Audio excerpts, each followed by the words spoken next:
The Indian painted alabaster figure of Ganesh sits in the World Cultures Gallery at the Ram in Exeter. It was collected by Sir John Budd Fair of Exmouth, who served as a High Court judge in Bengal from 1864 to 1876. It was donated to the Ram in 1912 by his family. There is much about this object that we do not know, for example, where it was made or indeed who made it. It was collected during the time of empire and colonialism, when often objects were merely collected without knowing how they were used.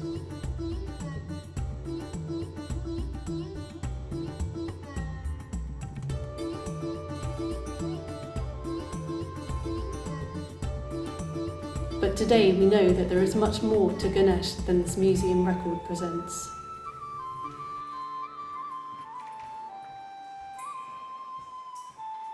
Wondering if you know who this is. It's one of the Indian gods, but I don't know the name. No, fantastic. I recognise it, Yeah, but great. I don't know. Where do you think it might come from? Is it some kind of culture? I think I'm Ganesh. Ganesh, yeah, do you- fantastic. As a tutelary god of success, of wealth, and so on. I don't know a lot more about Ganesh. Yeah, lovely, thank you. And what do you know about Ganesh? Any snippets? Nothing. Nothing really. at all. Nothing. Okay.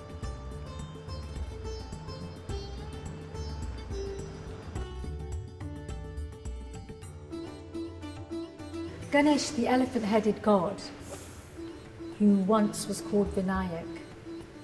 As you can see, he's got 4 arms. And in some of his arms, he's carrying different things. And he has an elephant's head who has big ears. And they tell us to keep listening to everything that we hear and keep our ears open.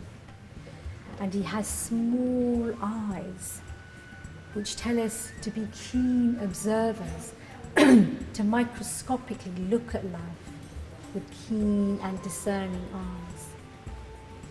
And he has a big belly, lovely round belly, so that we can digest and hold all the information that the world and life throws at us. And you might notice that he's got a serpent around him as well. A serpent that tells us that life sometimes throws things that are not very tasty, that can be unpleasant. But actually, we have to learn to absorb those things, learn to work with those things in our lives, and hence he's the remover of obstacles.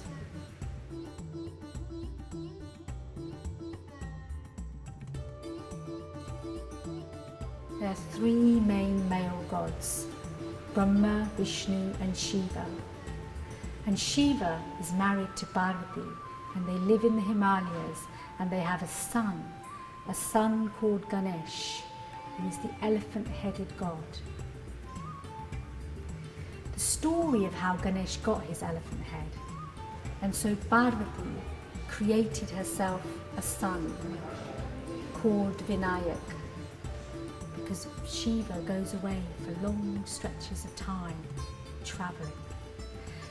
And she's created him out of herself and the earth, and she's breathed life into him. And one day she goes to have a bath and she asks Vinayak to stand guard at the door. Of course, Shiva, his father, unbeknown to Vinayak or Shiva, comes home that day. And no matter what Shiva said, Vinayak doesn't let him pass, because his mother has given instructions not to let anyone pass. And so Shiva, one of the most important gods in Hinduism, gets angrier and angrier and angrier because this little boy is blocking his path. And in his anger, in a rash moment, he beheads Vinayak, his son. Parvati comes out hearing the commotion. She sees that her son is dead, their son is dead, and she cries out, "Are bapre, tame su kairu chhe? Tame apna chokra ne mari naikho chhe?" And And she says to Shiva, I will never speak to you again unless you bring this boy back to life, and that he is given an important place amongst the gods. So Shiva says, of course, please forgive me, Parvati, and he goes off into the forest looking for the first animal that he can find.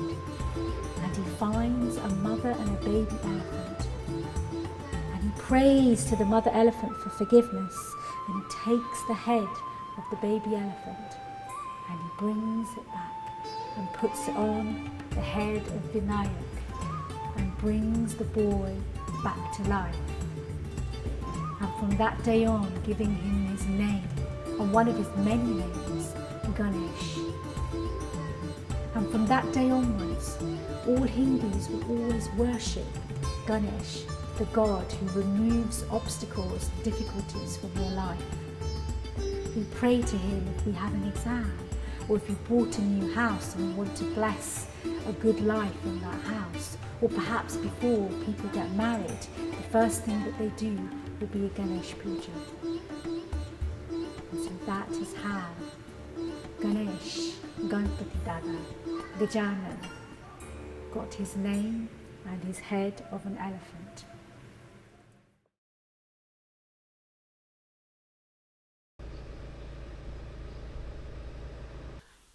My father bought it from India, and he's been praying it, and it has been the family for last about 50 years.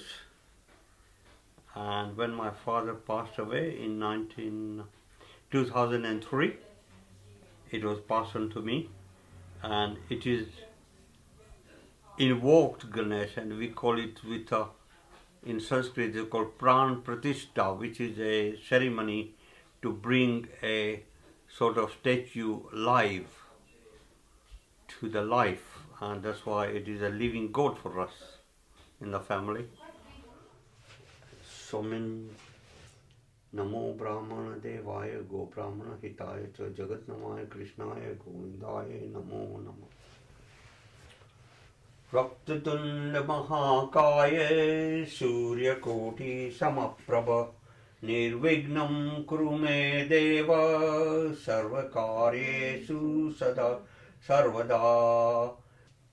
5 lamps represents the elements of the human body, what is made of, which is fire, earth, water, air and ether, and we submit ourselves to the Lord Ganesha and wish that he removes all the obstacles from our path and give us the wisdom to be happy.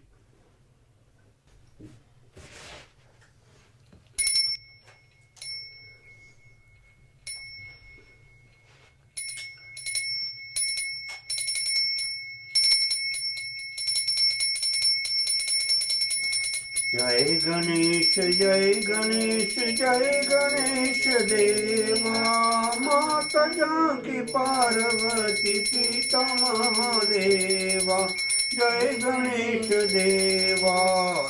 Bala Krishna ki jai, Sadguru Bhagavan ki jai. Kapura Gauram Karunavataram Sansara Saram Bhujagesaram Sada Vasantam Vijayarvinde Bhavam Bhavani Saitam Namami Mangalam Bhagavan Vishnu Mangalam Garudadvaja Mangalam Pundari Kakshu Mangalayatana.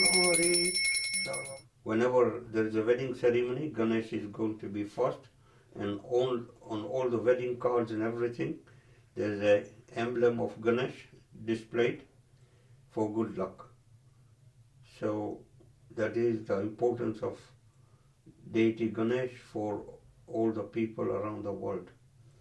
God bless everybody. Jai Ganesh Deva. Jai Ganesh.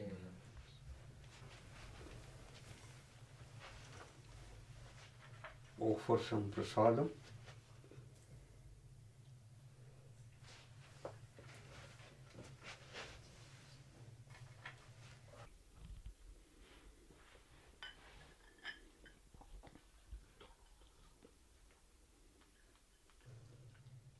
finally, I do say farewell to our God Ganesh and apologize for any mistakes I've made in welcoming him or to recite any prayers.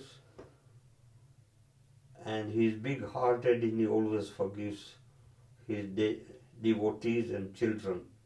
So God Ganesh, I pray to you and I beg you that if I made any mistakes, please forgive me and accept my humble prayer as just a gesture of a child of yours.